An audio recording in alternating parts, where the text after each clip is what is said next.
A casa caiu? Toffoli teria usado laranjas para esconder patrimônio milionário.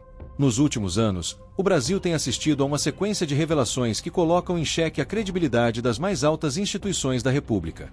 Escândalos que antes pareciam restritos ao Executivo e ao Legislativo agora alcançam também o coração do Judiciário, um poder que deveria ser exemplo máximo de lisura, imparcialidade e compromisso com a Constituição.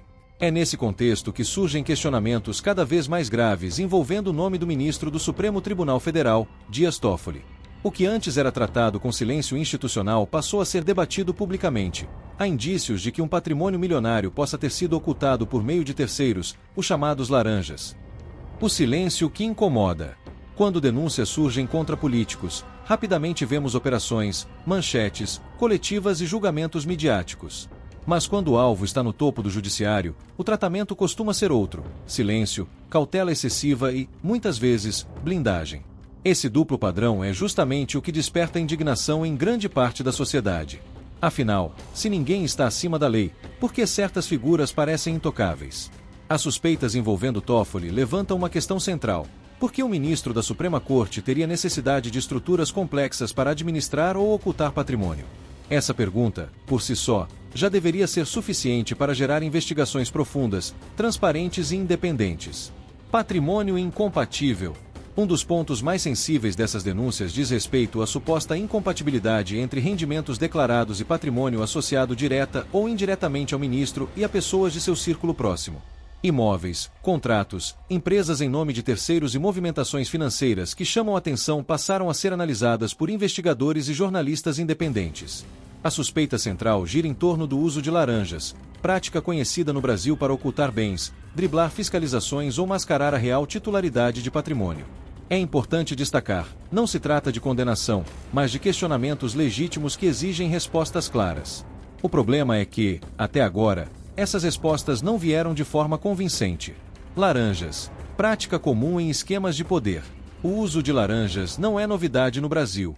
Diversos escândalos revelaram como políticos, empresários e agentes públicos utilizam terceiros para esconder patrimônio, evitar bloqueios judiciais ou lavar dinheiro.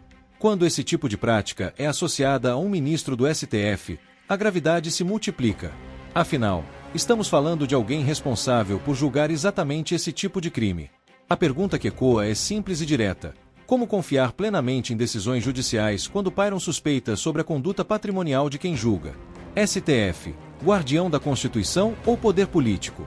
Nos últimos anos, o Supremo Tribunal Federal deixou de ser apenas uma corte constitucional para assumir protagonismo político direto. Decisões monocráticas, interferência em outros poderes e atuações que extrapolam o texto constitucional têm sido cada vez mais comuns. Nesse cenário, qualquer denúncia envolvendo o ministro ganha peso institucional. Não se trata apenas da reputação de uma pessoa, mas da credibilidade de todo o sistema. Quando surgem suspeitas de ocultação de patrimônio, a instituição deveria ser a primeira interessada em esclarecer tudo, de forma transparente. No entanto, o que se vê é um ambiente de autoproteção e corporativismo. A reação da grande mídia. Outro ponto que chama atenção é a cobertura seletiva da grande imprensa. Enquanto denúncias contra figuras conservadoras ganham manchetes estrondosas, casos envolvendo membros do judiciário costumam ser tratados com extrema discrição, quando não ignorados. Isso alimenta a percepção de que existe um sistema de proteção mútua entre mídia tradicional, setores do judiciário e grupos políticos específicos. Essa percepção, justa ou não, mina a confiança da população nas instituições. A pergunta inevitável é: se as acusações fossem contra um político de direita, o tratamento seria o mesmo? O impacto para a democracia. Uma democracia saudável depende de instituições fortes, mas sobretudo confiáveis. Quando ministros da mais alta corte são alvo de denúncias graves e não oferecem esclarecimentos convincentes, quem perde é o país. A desconfiança se espalha, o cidadão comum se sente desamparado e a ideia de justiça imparcial vai sendo corroída. Não é possível exigir cumprimento rigoroso da lei quando aqueles que a interpretam parecem não segui-la com o mesmo rigor. Investigação ampla e sem privilégios.